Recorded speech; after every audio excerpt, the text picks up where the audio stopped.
الرحمن الرحیم. السلام علیکم. لیډر د انګریزي لفظ دی، پښتو اردو کې مستعمل شوی دی. رهبر ته وایي، لارښودن ته وایي. کتاب دی لټون، پاڼه ده 429. د کارغه خوله کړه ژبه د مار کړه. د کارغه خوله یې ورته ځکه ووایي چې موږ وګورو نو زموږ د لیډرانو خولې همیشه د کارغه په شان وازي او د کارغه په شان چغې وایي او د کارغه په شان خوراک پسې د خلکو د لاس نه مروړي خوري، د خلکو د کورونو نه تختی مرداره حلاله حرامه کارغله نه خو بس خوري. ژبه د مار کړه.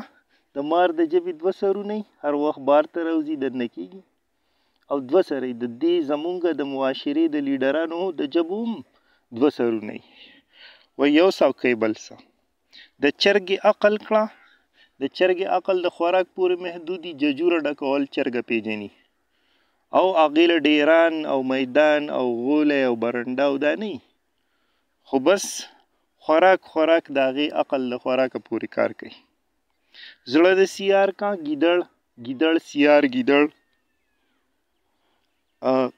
بې غیرته یریږي، تښتي، مرداري خوري. چرګې ته نري نو. مرۍ د سپي کړه چې ښه غپار کا. نو سپي صرف غاپي نه بلکې په یو بل پسې غاپي. نو دغه شان چې مونږ وګورو نو زمونږ د وخت زمونږ لیډران هم لکه د سپي په یو بل پورې غاپي، په یو بل پسې غاپي. هر وخت لګیای چغې وایي، یو کنځي بل کنځي، یو رټي بل رټي، لکه څنګه چې سپي په یو بل پسې غاپي. زد د خچر کا غرور پې بار کا. نو د خچر زد ځکه زدي چې په هغه کې هم د خر هغه طاقت او هم پکې د اس هغه نسل. نو په دې وجه هغه مغرور او زورور غرور خپل طاقت د وجې هغه مغروره ځناور. دغه شان زمونږ سیاسي لیډران چې دي هغه هم لکه د خچرانو غرور کوي، هر وخت سینه راویستي، خپل دشمن نه پریږدي او هر وخت دغه کوي، جنګونه کوي، سازشونه کوي او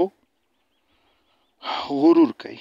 خټه د کلي ډیران د ښار کا. نو د ښار کې خو خټه ډیره نه خو په کلي خټه یې ځکه یاده کړه او د کلي په خټه کې بل دا چلي چې په کلي کې په دې خاورو کې دا څاروي ګرځېدلي او خلک پکې ګرځېدلي او هغوی هغه فضولات پکې پراته وي او نو چې باران شي او اوبه وبهیږي نو ګندګي جوړه شي نو هغه خټې چې هغه هم ښه چقړې شي او ګنده شي. دغه خټه کا. او د ښار ډیران دی چې په ښار کې ډیر خلک آباد او انسانان پکې ډیري، کورونه پکې ډیري، نو د خلکو هغه ګندګي هم ډیره او ډیران هم سمسخی. بیا چرته ړون کولال یو یار که. نو ړون کولال یې ولې ووایي؟ ځکه چې روغ کولال خو به دا دونه ډیره ګندګي چې دا د کارغه خوله او د مار ژبه او د چرګې عقل او د ګیدړ زړه او د سپي مری او د خچر زد او د کلي خټه او د ښار ډیران او دا خو به روغ کولال خو به دې ته تن کې نه دي. په دې وجه ړون کولال او بل ړون کولال چې دی نو هغه روغ کولال کېدی شي د دې څیزونو نه هم یو نیغ ښه څیز جوړ کړي، خو ړون کولال به بیا کوږ وږ لوښی جوړی که نه، د کوم چې بس شکل نه وي ځکه چې هغه ړون دی. نو ځکه ړون کولال یار که. تاله به نوی لیډر تیار که. مطلب یې دا شو چې زمونږ لیډران چې دي هغه د دې خصلتونو مالکان دي کم چې بابا په دې نظم کې وفرمایل. نو دوی چې دي نو د دوی جوړول خو اسان کار دی چې دا څیزونه راوالي او یو ړون کولال وګوري او هغه تاله د دې څیزونو نه یو څیز جوړ کړي نو هغه به د دې لیډرانو په برابري. نو ډیر یو بهترین تنقید دی د استعارو په ژبه کې بابا کړی دی. الله پاک دې خان عبدالغني خان له په جنت الفردوس کې بلند مقام ورکړي. آمین.